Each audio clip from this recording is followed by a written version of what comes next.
When silence becomes the loudest cry. London after the storm of rumors.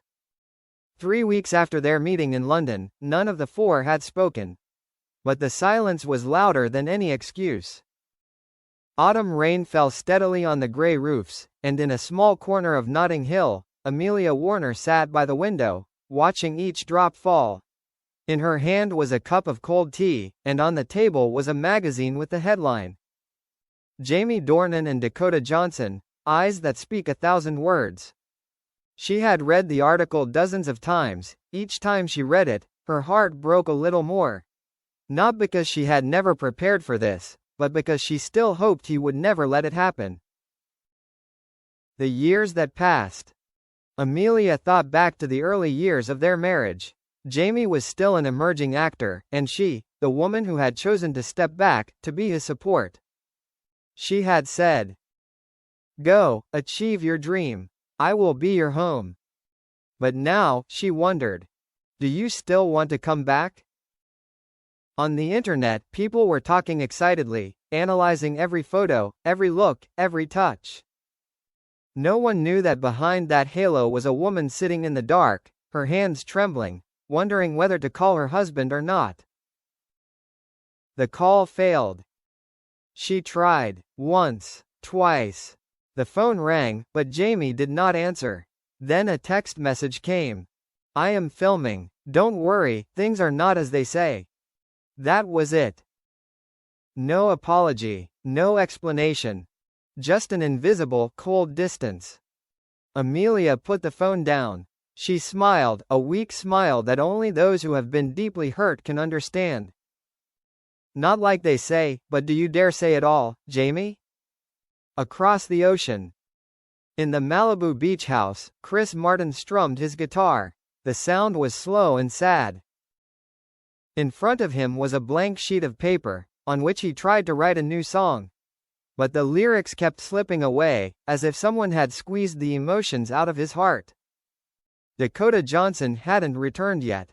After the scandal in London, she had chosen to remain silent, away from the media and from him. Chris looked at the photo on the table, where he and Dakota had smiled brightly at the Glastonbury Music Festival. Now, that smile only left him feeling empty. "I believe in you, but you choose silence." He put down his pen and wrote a short line. "Every silence has a sound, and your sound, Dakota, breaks me. Every silence has a sound, and your silence, Dakota, is breaking me." Dakota, the woman between two worlds. Dakota sat in a small hotel room in London's Soho. She looked out, the streets were dimly lit, the fog was rising. Everything was eerily quiet. Her phone kept lighting up with new notifications. Hundreds of messages, thousands of posts, millions of judgments. She was used to scandals, but this was different. Because Jaime was more than just a colleague. He was a memory, the man who had once made her heart flutter until she thought she could never love anyone else. She picked up her coffee, closed her eyes.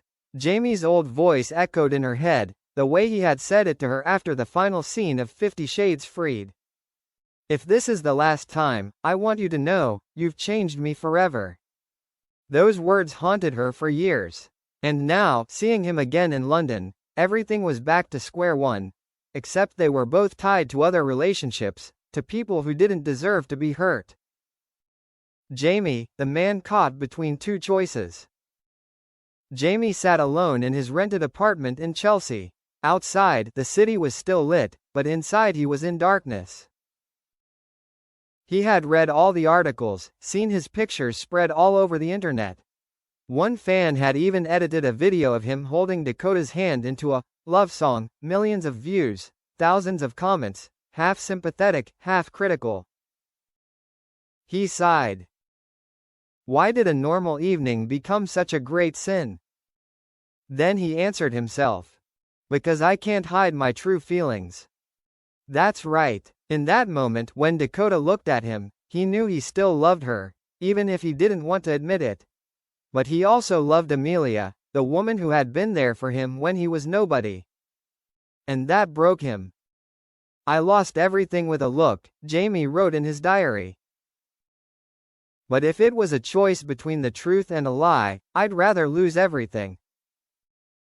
The fateful encounter between Amelia and Dakota. One gloomy afternoon, in a small cafe in Notting Hill, two women ran into each other. No press, no paparazzi, no noise. Amelia walked in first. Dakota sat in the back corner, a baseball cap covering half his face. They were both silent, but when their eyes met, they understood each other without words. Dakota stood up and whispered, "I didn't come here to defend myself." Amelia smiled weakly. "I know, but I want to hear the truth, from your own mouth." Dakota bowed her head. Her voice was shaky but sincere. "I didn't mean to hurt anyone. But sometimes the past comes back when we're at our weakest. I thought I could control my emotions, but when I saw him, everything collapsed." Amelia was silent for a long time, then said, "I don't hate you, I just hate the feeling that he's forgotten you." A tear fell on Dakota's hand. She whispered, "If I could erase that moment, I would. But I can't." Two women sat there, not enemies, but two souls wounded in two different ways by the same man. Chris Martin, the one who chose to leave. A week later, Chris Martin posted a short clip on Instagram. He sang a new song called "When the Rain Ends." The lyrics were like a farewell. "You said everything was just a misunderstanding. But your eyes told me a different story. I will love you, even in silence. But I will learn to walk, when the rain stops." Fans immediately understood. The song was for Dakota. A friend revealed that Chris had left London, flying to Iceland to find peace. He left no message, just, "Sometimes love means knowing when to let go." Dakota breaks down. After that song, Dakota disappeared from the media. Some said she went to France, others said she returned to the United States. But the truth is she was still in London, in the small apartment where she and Jaime met again. She no longer smiled, she no longer appeared at any events. A close friend said, "Dakota lived like a shadow. She carried guilt, but also a love that could not be expressed in words." Jaime returns. Late one night, Jaime stood at the front door. Amelia opened it and looked at him, silent. He looked tired, his beard long, his eyes deep. "I don't know where to start," he said. "From the truth," Amelia replied.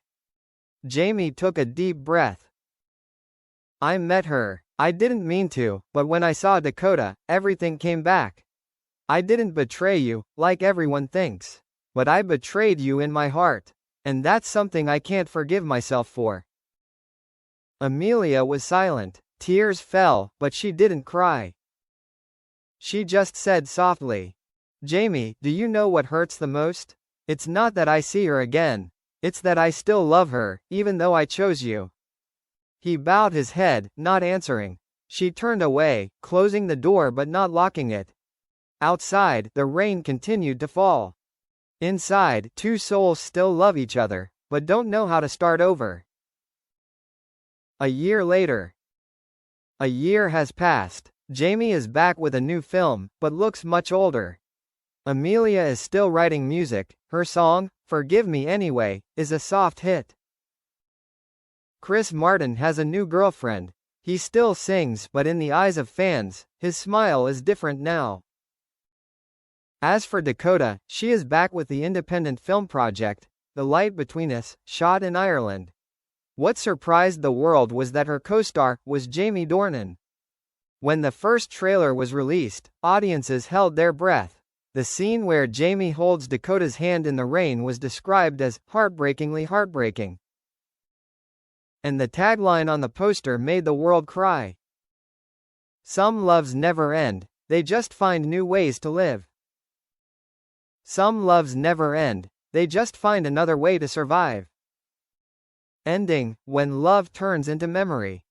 At the movie premiere, Jaime and Dakota just gently shook hands, smiling. There was no longer the passionate gaze like before, only peace, and a little regret. When the reporter asked Dakota if she regretted the past, she replied, "No, because sometimes, mistakes are the only way to understand the value of the truth." And Jaime said, "Love is not always right. But if it makes you more sincere, even if it hurts, it is worth it." Conclusion. Neither of them had a happy ending. But they learned to face their true feelings, and understood that love does not always lead to being together. Sometimes, it just helps us know how to let go without hatred. London has returned to peace. But in the hearts of those four people, there are still echoes, like a song that never ends. And if there is an afterlife, Dakota once wrote in her diary, "I hope we will meet again, before it is too late."